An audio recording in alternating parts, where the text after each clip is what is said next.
Bonjour, bonsoir. Je voudrais parler des dirigeants qui ont des envies macabres, qui se laissent aller au plaisir, à la luxure, qui s'enflamment pour leur péché, qui s'enflamment dans le péché, je dirais, et qui sont facilement,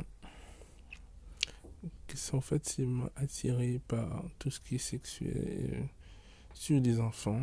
C'est des gens vraiment qui sont dominés par de mauvais esprits et qui ne cherchent pas Christ.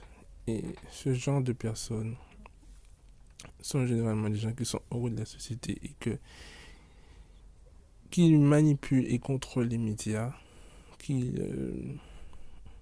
lorsque nous avons des disparitions d'enfants, des enfants qui disparaissent pendant une semaine et une semaine et plus, voire un mois, 2 mois. Les recherches tardent, la police demande 24 heures, mais pendant ce laps de temps, l'enfant aurait pu disparaître par il a pu disparaître, il a été capturé par des agents sataniques.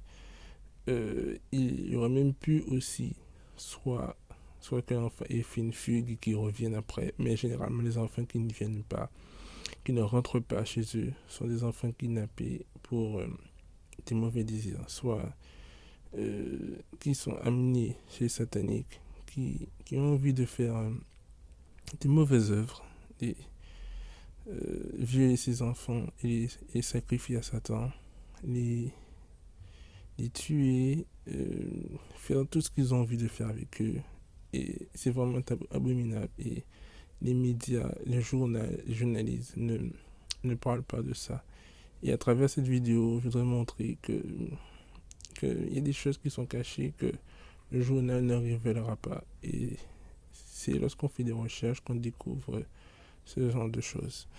Nous allons voir cette mini-vidéo très courte pour comprendre un peu, parce que il y a des gens qui ont ce pouvoir, qui sont au-delà de tout soupçon, qui continuent de faire leurs affaires, mais seul Dieu a le dernier mot. Et chaque personne aura son jugement. Tout ce qu'on veut. L'homme politique suisse Georges Glatz est le fondateur du CID, Comité international pour la dignité de l'enfant. Cette ONG, basée à Lausanne, a produit en 2012 un rapport explosif montrant l'ampleur du phénomène de la pédocriminalité de réseau. Ce rapport vise à expliquer pourquoi une chape de plomb recouvre toutes ces affaires. En 2000, sur le plateau de télévision de France 3, Georges Glatz déclarait face à Élise Lucet, médusée, que des films montrant la mort réelle d'enfants avaient été retrouvés en Belgique. Les cassettes de Snuff Movies se vendent entre 10 et 20 000 francs suisses. Qu'est-ce que vous voulez dire par Snuff Movies? Les cassettes avec mort d'enfants réels. Alors, j'entends, on en reviendra. Oui, ces cassettes existent. Il y a déjà quelques années en Belgique, on en a découvert, mais on en parle effectivement assez peu dans les médias. Une déclaration plutôt fracassante qui laissa la journaliste Élise Lucette sans voix.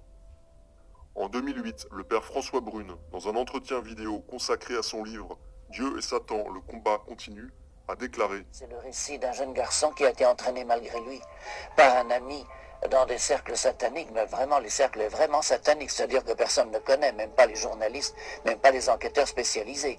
D'ailleurs, les enquêteurs spécialisés eux-mêmes le savent en disant le pire nous échappe, pas. Nous n'arrivons pas à les joindre, mais qui peuvent atteindre des gens ayant des postes officiels dans l'administration à de très haut niveau. Mais on va jusqu'à tuer des gens. Alors si vous voulez, quand je le dis, moi, en parlant de satanisme, et quand je le dis en tant que prêtre, je ne suis pas très crédible. Bon, mais si par ailleurs vous avez des missions un peu spécialisées, notamment sur la pornographie et la pornographie enfantine, alors là, on va vous révéler qu'effectivement, il y a des gens qui tournent des enfants qu'on est en train de torturer, et on le filme. Oui. Et que ça se vend à prix d'or. Oui, ça s'appelle les Snuff Movies. Voilà. Et donc pour vous, derrière, il y a Satan. Bien sûr, ça existe. À ce moment-là, quand c'est dit par des psychologues, des gens de la police, des services, à ce moment-là, on les prend au sérieux. Mais c'est la même chose. C'est le même phénomène, bien entendu. C'est la destruction de la création de Dieu, bien sûr. Systématiquement. Bien Petit sûr. enfant, Bien sûr. tout à fait. Voilà. Alors, comme je disais, que c'est justement ce qui se passe. Lorsque les enfants sont enlevés et qu'il n'y a pas de retour, c'est ce qui se passe vraiment, qu'ils sont sacrifiés à Satan. Et les gens devraient prendre conscience, les parents surtout, de ne pas laisser leurs enfants dehors à n'importe quel moment de la journée, quoi. Parce que actuellement, l'éducation est vraiment importante. Le gouvernement a mis une loi que les parents devraient laisser, de ne pas taper les enfants, de ne pas les donner des coups, mais il faut corriger les enfants, il faut les taper pour qu'ils puissent apprendre et comprendre. Car les laisser libres dans ce monde à croire tout ce qu'ils voient à la télé et tout ce qui se passe à la télé, tout ce qui se passe dans les médias, la manipulation, tout ça est contrôlé pour façonner leur cerveau, façonner leur esprit. Tout ce qu'ils voient a un impact sur leurs agissements et dans le temps, car cette génération d'enfants sera très mauvaise. Et ils ont besoin d'être éduqués par les anciens, par les personnes qui ont un bon comportement, un esprit de sagesse, un esprit de compréhension, que ces personnes qui ont la parole parlent à ces enfants, parlent pour une éducation, un avenir en fait, et surtout d'être près de Dieu, parce que les enfants qui sont loin de Dieu, qui sont loin de leurs parents, sont des enfants perdus dans ce système.